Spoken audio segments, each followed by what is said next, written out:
"There's no room for you upstairs, Eleanor," my daughter-in-law said with a smile so polite that anyone else might have mistaken it for kindness. I looked at her for a moment, then at the wide staircase behind her.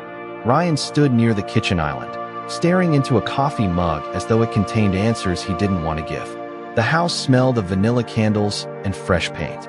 It was a beautiful home, nearly 4,000 square feet in a quiet suburban neighborhood outside Denver. Every holiday, every birthday, every family gathering seemed to happen here now. I set my overnight bag beside the front door and waited for someone to explain. No one did. "The kids have their rooms, and my sister is using the guest room," Vanessa continued. "We can make up the sofa for you. It's only for a couple of nights." I nodded slowly. Of course. My voice sounded calm even to me. At 72, I had learned that dignity often sounded like silence. Vanessa looked relieved that I wasn't arguing. Ryan finally glanced up. "The couch is comfortable, Mom." I smiled at him. "I'm sure it is." The living room was spacious, with floor-to-ceiling windows overlooking the backyard. The sofa sat beneath a framed family photograph taken the previous summer. Ryan, Vanessa, their two children, a golden retriever, everyone smiling beneath a bright blue sky. I wasn't in the picture. I had noticed that months ago. I noticed many things these days. The small exclusions, the forgotten invitations, the way conversations stopped when I entered a room. None of it seemed large enough to confront. Together, however, they formed a pattern that was becoming impossible to ignore. Vanessa carried my bag toward the living room. "I'll grab you an extra blanket." "Thank you," I said. She disappeared upstairs. I heard doors opening and closing. When she was gone, I turned toward Ryan. "How long is your aunt staying?" He shifted uncomfortably. "She left this morning." I looked at him. He looked away. For a few seconds, neither of us spoke. Then he cleared his throat. "Vanessa's cousin might stop by tomorrow." "I see." Another silence. Heavy. Familiar. The kind that grows between people when truth is standing in the room, but no one wants to acknowledge it. Later that evening, after dinner, I carried a glass of water upstairs. The hallway lights were still on. 4 bedroom doors lined the corridor. One belonged to the children. Another belonged to Ryan and Vanessa. Curious, I passed the remaining 2 rooms. One door stood slightly open. Inside, the bed was perfectly made. No suitcase, no clothes, no sign of a guest. The second room looked exactly the same. Fresh sheets, decorative pillows, empty. I stood there for several seconds before quietly returning downstairs. The house had room, plenty of room, just not for me. I settled onto the sofa and pulled the blanket over my lap. Through the windows, I could see porch lights glowing across the neighborhood, families finishing dinner, television flickering behind curtains, ordinary lives unfolding behind ordinary doors. My late husband used to say that people reveal who they are when they think they no longer need you. At the time, I thought it sounded cynical. Sitting there on a sofa in a house I had helped make possible, I finally understood what he meant. Upstairs, footsteps crossed the hallway. A door closed. Laughter drifted through the ceiling. I folded my hands and stared into the darkness beyond the glass. Vanessa believed she was teaching me where I belonged. What she had forgotten was something far more important. The mortgage payment on this house was still being made by a trust funded entirely with my money. I did not sleep much that night. The sofa was comfortable enough, just as Ryan had promised, but comfort was never really the issue. Around 3 in the morning, I opened my eyes and stared at the ceiling. The house was quiet. The refrigerator hummed softly from the kitchen. Somewhere upstairs, a floorboard creaked. I listened to the sounds of a home that should have felt familiar. Instead, it felt like I was visiting strangers. By sunrise, I had already folded the blanket and placed the pillow neatly at one end of the couch. Old habits stay with you. My husband used to laugh because I could never leave a room without putting it back in order. I made myself a cup of coffee and sat alone at the kitchen table. The backyard was covered in a thin layer of morning frost. The grass sparkled under the first light of day. For a few minutes, everything looked peaceful. Then I remembered the empty bedrooms upstairs. Ryan came into the kitchen around 7. His tie was draped over one shoulder, and he looked tired. Older than 43, somehow. He poured himself coffee without saying much. We sat there in silence until he finally cleared his throat. "Did you sleep okay?" he asked. "Well enough," I replied. He nodded. That was all. No apology. No explanation. Just another attempt to step around something neither of us wanted to discuss. Years ago, Ryan had been different. After his father passed away, he called me nearly every day, sometimes twice. He would stop by after work just to check on me. Back then, grief had made us closer, or at least I thought it had. The truth was that grief had also brought something else into our lives: fear. Ryan had been struggling financially during that period. His small consulting business was barely surviving. Bills piled up faster than clients arrived. I remember sitting across from him at my dining room table while he stared at a stack of unpaid statements. His hands trembled slightly when he admitted how bad things had become. He was embarrassed, ashamed, desperate not to fail his family. I never told him how much it hurt to watch. Parents carry a strange burden. No matter how old your children become, part of you still wants to solve every problem before it reaches them. A few months later, I met with my financial advisor. The investments Harold and I had built over decades were performing well. We had always lived below our means. We drove practical cars. We skipped unnecessary luxuries. We invested patiently. The result was a trust that represented a lifetime of discipline and sacrifice. When Ryan needed help, I did not hesitate. I authorized a substantial contribution that stabilized his finances and protected his family from losing everything they had worked for. He cried when I told him. Actually cried. Then he hugged me and promised he would never forget what I had done. I believed him. Sitting in that kitchen. Years later, I watched him check messages on his phone while his coffee cooled beside him. Vanessa entered a few minutes later. She greeted me with the same cheerful smile she always used when guests were present. "Good morning, Eleanor," she said. Guest. There was that feeling again. Invisible but impossible to miss. She opened the refrigerator and started discussing weekend plans with Ryan as though I were part of the furniture. I stirred my coffee slowly and listened. The strange thing about being underestimated is that people eventually stop hiding things around you. And as I watched them talk across that bright kitchen, I began to wonder whether they had forgotten more than a promise. The rest of the morning passed quietly. Vanessa moved through the house with the confidence of someone who believed everything was exactly where it belonged. She organized decorations for an upcoming school event, answered emails from her laptop, and occasionally reminded the children to pick up their shoes. To anyone looking from the outside, she appeared thoughtful and responsible. That was part of what made everything so difficult to explain. The sharpest exclusions rarely arrived as dramatic moments. They appeared as small decisions repeated over and over again. Around noon, Vanessa suggested we order lunch from a nearby cafe. She asked Ryan what he wanted. She asked both children what they wanted. Then she turned toward me as if she had almost forgotten I was sitting there. "Would you like something too, Eleanor?"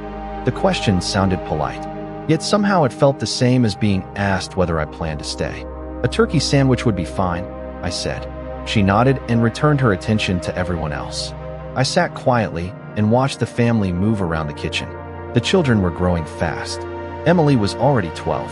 Jacob had recently turned 10. They were good kids. They still hugged me when they saw me. They still asked me questions about school and books and the stories Harold used to tell. Whatever distance existed in this house had not started with them. Later that afternoon, Emily asked if I wanted to see her science project. We sat together at the dining table while she carefully explained every detail. Her enthusiasm reminded me of Ryan at that age. He used to spend hours building model airplanes on the floor of our living room. Harold would sit beside him offering advice that was usually ignored. Those memories arrived unexpectedly now. Small flashes from another life. A time when family felt simpler. As Emily carried her project upstairs, Vanessa entered the dining room holding a stack of framed photographs. "I finally had these printed," she said. She spread them across the table.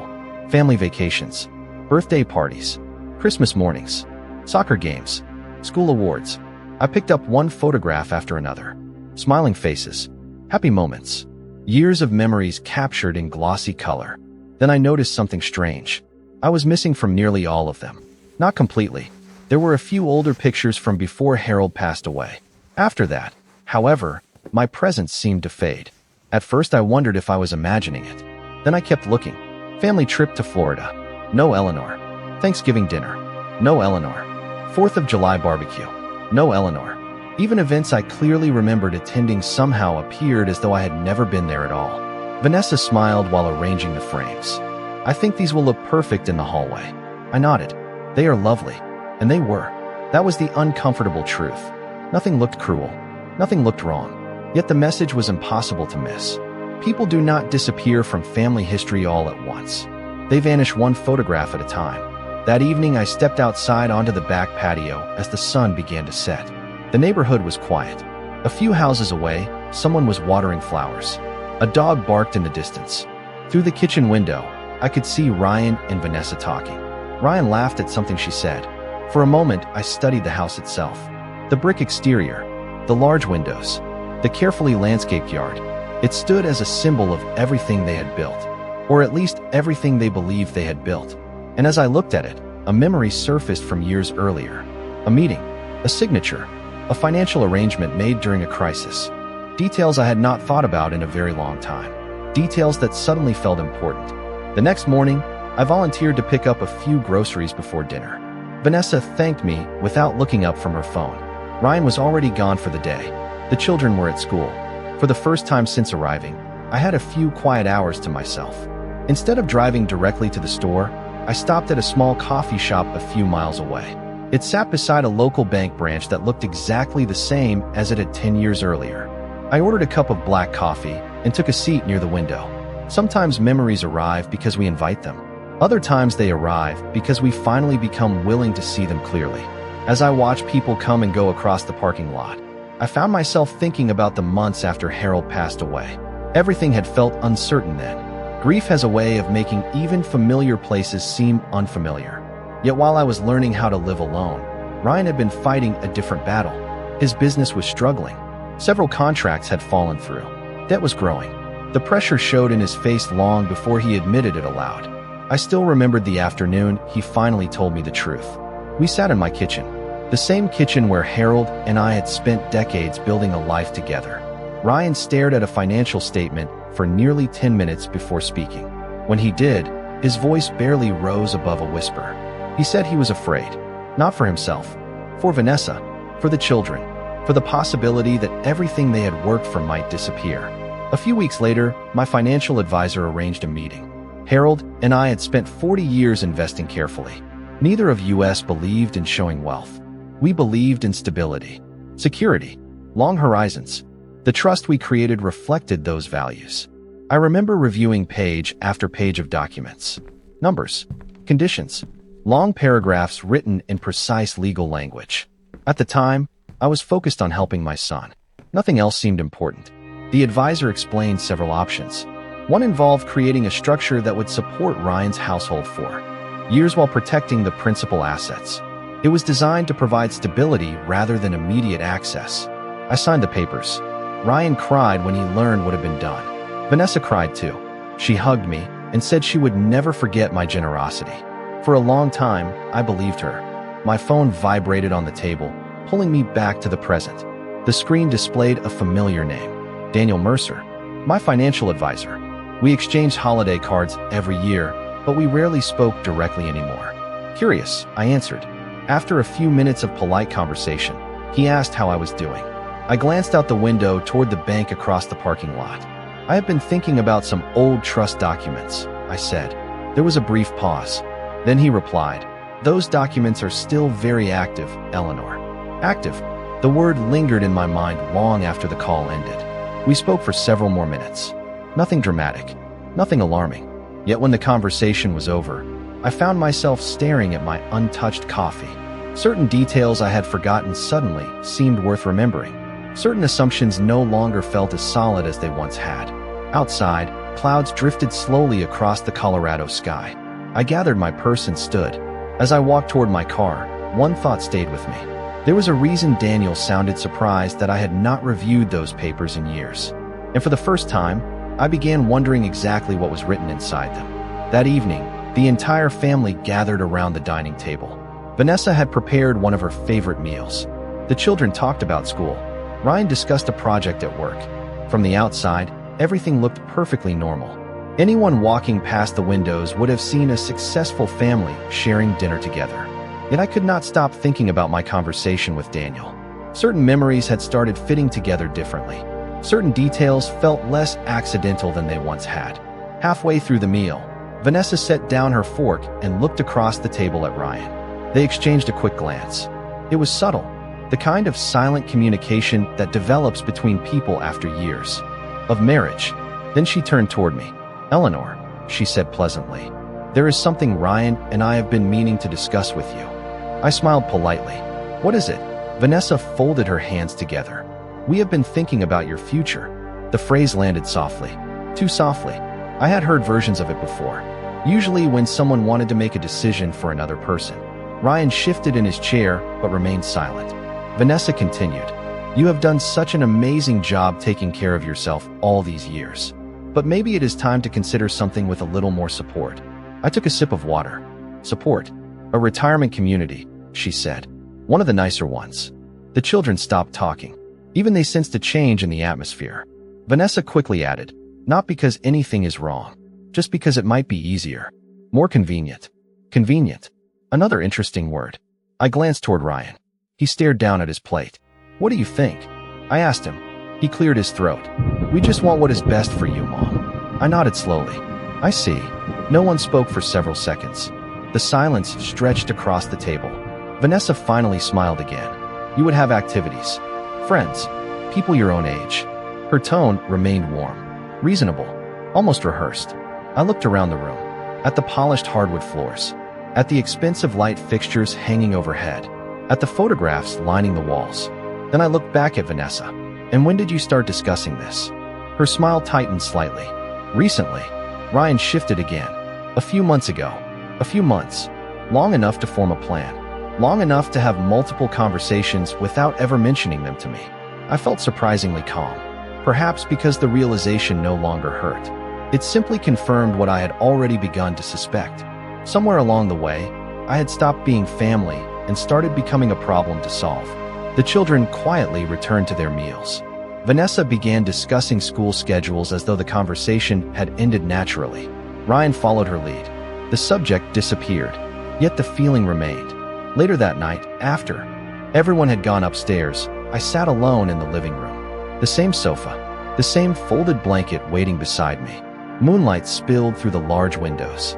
I opened my phone and reread the contact information Daniel had sent earlier that afternoon. Beneath it was a short message. "Call me when you have time. There are several provisions you may want to review." I read that sentence twice, then a third time. Upstairs, the house settled into silence. I placed the phone on the table and stared into the darkness. For years, I had assumed the trust was simply helping my son's family. Now I was beginning to wonder whether I had forgotten something far more important than they had. The following morning, I waited until the house was empty before making the call. Ryan had left for work. The children were at school. Vanessa was meeting a friend across town. For the first time all weekend, the silence felt useful. Daniel answered on the second ring. After a few pleasantries, he suggested we meet in person. An hour later, I was sitting in his office, surrounded by framed certificates and shelves filled with binders. Very little had changed since my last visit. Daniel himself looked older, of course. So did I? But the careful way he organized paperwork remained exactly the same. He opened a folder and placed several documents on the desk between us. "You said you have not reviewed these in years," he said. "That is correct." He nodded thoughtfully. "Then perhaps it is time." For the next 30 minutes, he walked me through the structure Harold and I had created. Much of it sounded familiar. The trust continued to generate income. The principal investments remained intact. The support provided to Ryan's household had functioned exactly as intended. What surprised me was not the financial information. It was the legal language attached to it. Several provisions had been included to protect both the assets and the individual who created them. Me. I listened carefully as Daniel explained each section. Most were straightforward. Then he paused at one particular page. "This clause was Harold's idea," he said. My eyes moved across the document. The language was formal, but the meaning was clear enough. If the beneficiary of the trust engaged in conduct that intentionally excluded, neglected, or financially manipulated the grantor, the trustee retained authority to review and suspend certain distributions pending evaluation. I looked up from the paper. "I do not remember this." Daniel smiled gently. "Very few clients remember every clause after 10 years." I read it again, then a third time. The words themselves did not upset me. What unsettled me was realizing how completely I had stopped thinking about my own position. For years, I focused entirely on helping Ryan succeed. I never considered whether circumstances might change. Daniel folded his hands on the desk. I am not suggesting anything, he said carefully. I am only reminding you that the trust was designed to protect everyone involved. Everyone. The word lingered in my thoughts during the drive back. The Colorado sky stretched endlessly overhead. Traffic moved steadily along the highway. Everything appeared ordinary. Yet something inside me had shifted. Not anger, not revenge, clarity. When I arrived at the house, Vanessa's car was already back in the driveway. She greeted me cheerfully as I walked through the front door. How was your morning? She asked. Productive, I replied. She smiled and returned to her laptop. A few minutes later, I noticed a brochure sitting on the kitchen counter. The cover displayed smiling seniors walking through a landscaped retirement community. Elegant apartments, planned activities, dining services, wellness programs. Someone had highlighted several sections with a yellow marker. I stared at it for a moment before setting it back exactly where I found it. No confrontation, no questions. Not yet. That evening, Ryan arrived home carrying a stack of mail. As he sorted envelopes at the counter, one particular statement caught my attention. He glanced at it briefly before placing it aside. Mortgage servicing notice. The words were visible for only a second. Then they disappeared beneath the rest of the pile. Ryan continued talking about work as though nothing unusual had happened. I listened quietly, because for the first time in years, I was beginning to understand that the house around us was connected to far more than they realized. The next morning, I made a decision that felt surprisingly simple. I called Daniel and asked him to begin a formal review of the trust. Nothing dramatic, nothing hostile, just a review. The kind of administrative process that happened every day in offices across the country. Daniel did not sound surprised. In fact, he sounded prepared. By noon, several requests for updated documentation had already been sent. I spent the afternoon with the children, helping Jacob assemble a model bridge for school. We measured wooden pieces, followed instructions, and talked about his favorite science teacher. For a few hours, life felt normal again. That evening, however, something changed. Ryan arrived home earlier than usual. The moment he walked through the front door, I noticed the tension in his face. He carried his briefcase into the kitchen and immediately began searching through a stack of mail. Vanessa looked up from the counter. "Did you find it?" she asked. "Not yet." His voice sounded strained. I continued reading a magazine in the living room. Neither of them seemed aware that I could hear every word. A few minutes later, Ryan found an envelope and opened it. The silence that followed lasted only seconds, but it felt longer. "What is it?" Vanessa asked. Ryan lowered the paper slowly. The trustee requested updated financial verification. Vanessa frowned. "Why?" "I do not know." She set down her coffee mug. "Does that happen often?" Ryan shook his head. "Not like this." The conversation ended abruptly when they noticed me entering the kitchen. Vanessa forced a smile. Ryan folded the document and placed it in a drawer. No one mentioned it again. Yet the atmosphere inside the house felt different for the rest of the evening, like a storm still hidden beyond the horizon. The following day, Daniel called again. He explained that several additional documents would be reviewed as part of the process. Existing distributions would continue temporarily while evaluations were completed. His tone remained professional and neutral, exactly as it should have been. After the call, I sat quietly on the patio watching clouds drift across the sky. I felt no satisfaction, no excitement, only curiosity. For years, I had assumed everyone understood the structure that supported the household. Now I was beginning to suspect that assumptions had replaced knowledge. 2 days later, the first real signs of concern appeared. Ryan received another call during dinner. He excused himself and stepped into the hallway. When he returned, his expression had changed completely. Vanessa followed him into the kitchen. Their voices remained low, but not low enough. "How can they do that?" she whispered. Ryan rubbed his forehead. "It is a review. That is all they keep saying. But what if payments are delayed?" He did not answer immediately. That silence told me more than any words could have. For the first time, Vanessa looked uncertain. Not angry, not offended, uncertain, as though she had suddenly discovered a door inside her own house that she had never noticed before. Later that night, after everyone had gone upstairs, I walked through the darkened living room. The framed family photograph still hung above the sofa. The same smiles, the same perfect image. Yet somewhere behind those smiles, reality was beginning to emerge.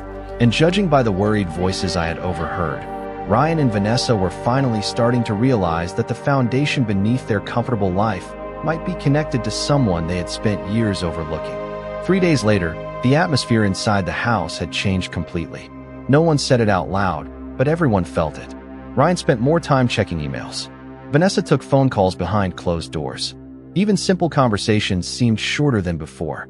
The confidence that once filled the house had begun to crack. On Thursday morning, Daniel called with an update. The review had moved into its next phase. Several historical records had been requested. Trustee meetings had been scheduled. Everything remained professional and routine. Yet each new step seemed to generate more concern on Ryan's side than on mine. That afternoon, I returned from a walk to find Vanessa sitting alone at the kitchen island. A laptop sat open in front of her.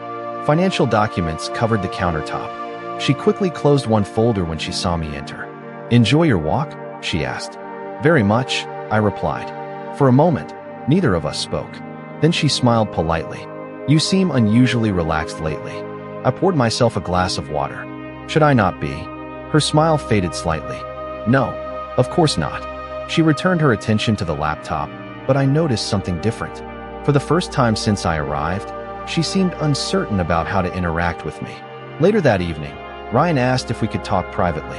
We sat on the patio while the sun disappeared behind neighboring rooftops. He looked tired, more tired than I had seen him in years. "Mom," he began carefully, "have you spoken with Daniel recently?" There it was. Not a question about my health. Not a question about how I was feeling. A question about Daniel. I nodded. "A few times." Ryan stared across the yard. "The trustees are asking a lot of questions. That is their job." He sighed quietly. "I suppose it is." Another silence settled between us. Then he looked at me. "Is something wrong?" I considered the question. "Do you think something is wrong?" He opened his mouth, then closed it again. Whatever answer he wanted seemed difficult to say aloud. Eventually he stood and said goodnight. The next morning brought another development. Daniel arranged a formal meeting involving the trustees and principal beneficiaries. Nothing unusual from a legal perspective. Reviews often ended with clarification sessions. Yet when Ryan informed Vanessa about the meeting, I overheard genuine panic in her voice for the first time. "Why do they need a meeting?" she asked. "I do not know." "Then find out." Ryan rubbed his forehead. "I am trying." Throughout the weekend, tension continued building. Vanessa barely touched her food during meals. Ryan checked his phone constantly. The children noticed enough to ask whether something was wrong. Both parents insisted everything was fine. I said nothing. Monday morning arrived clear and cool. We met in a conference room downtown. The trustees were professional and courteous. Daniel sat beside me. Ryan and Vanessa sat across the table. What followed lasted less than an hour. Historical documents were reviewed. Financial structures were explained. Distribution mechanisms were clarified. Then one trustee opened a file and calmly summarized the origin of the trust itself. The room grew noticeably quieter. For the first time, Ryan heard the complete story laid out in precise financial detail. The contributions, the protections, the long-term funding structure, the support that had sustained his household for years. He stared at the documents without speaking. Vanessa looked equally stunned. Neither interruption nor argument followed. Only silence. Because some truths become impossible to avoid once they are written on paper and placed directly in front of you. When the meeting ended, no one rushed for the door. The trustees gathered their documents. Daniel closed his folder. Ryan remained seated, staring at the papers in front of him as though they belonged to someone else's life. Vanessa sat beside him in complete silence. For years, they had lived with the results of decisions made long before. Now, for the first time, they understood where those decisions began. The drive back to the house felt unusually quiet. Ryan offered to drive me. Vanessa followed in her own car. Neither of them attempted small talk. Neither of them asked questions. The facts were already sitting between us. Facts do not need arguments. They simply exist. That evening, Ryan knocked on the guest room door. Not the sofa in the living room. The guest room. One of the rooms that had remained empty during my entire visit. I opened the door and found him standing there with his hands in his pockets. For a moment, he looked like the young man who once sat at my kitchen table asking for help. "Mom," he said quietly, "I owe you an apology. I waited. I should have spoken up earlier. A long time earlier." His voice cracked slightly. I kept telling myself things would improve. I kept avoiding conversations I should have had. I nodded. Yes, you did. He looked down at the floor. I am sorry. The words were simple. They were not dramatic. Yet they sounded honest. That mattered more. A few minutes later, Vanessa appeared in the hallway. She seemed uncomfortable, which was unusual for her. Confidence had always come naturally to her. Now she looked uncertain. Human, I would like to apologize too, she said. I handled things badly. I studied her face for a moment. Why? The question surprised her. Why what? Why are you apologizing? She hesitated.